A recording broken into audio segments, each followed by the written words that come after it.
Bonjour, je suis Jérôme Azé, professeur des universités en informatique. J'enseigne l'informatique depuis 2000, donc ça fait 20 ans, et je suis en fonction à l'unité de Béziers depuis septembre 2013. Et je suis également chef de département depuis mai 2015 dans le département MMI, donc jusqu'en septembre 2021.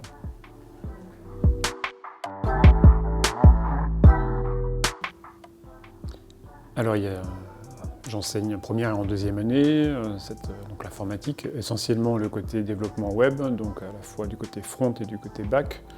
Donc en première année, plutôt le côté back, c'est-à-dire le côté gestion serveur, PHP, base de données, et en deuxième année, plutôt le côté front, donc le côté développement orienté JavaScript pour l'interaction utilisateur, intégration de données, restitution graphique, etc.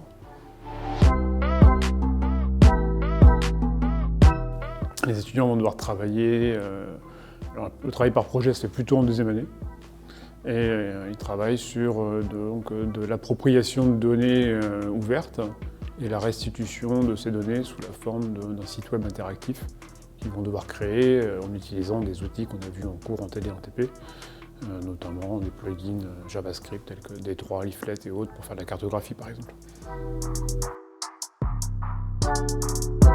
Je dirais a priori pas de prérequis scientifiques et techniques, de la curiosité et de la capacité à un peu d'abnégation pour apprendre un langage qui est pas, enfin des langages qui ne sont pas forcément simples ou en tout cas vus dans le cursus avant d'arriver à l'IUT.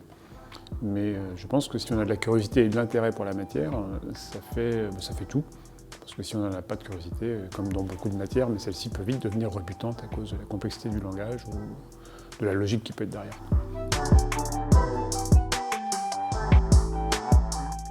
Qu'un étudiant MMI, c'est un couteau suisse. Et je pense que c'est assez vrai, puisqu'on demande à un étudiant MMI de savoir faire plein de choses. Donc que ce soit, on vient de l'évoquer, du développement web, mais de l'infographie, de la communication, des langues étrangères, de l'audiovisuel, on le voit ici avec cette interview par exemple, et tout un tas d'autres choses, être réactif, etc.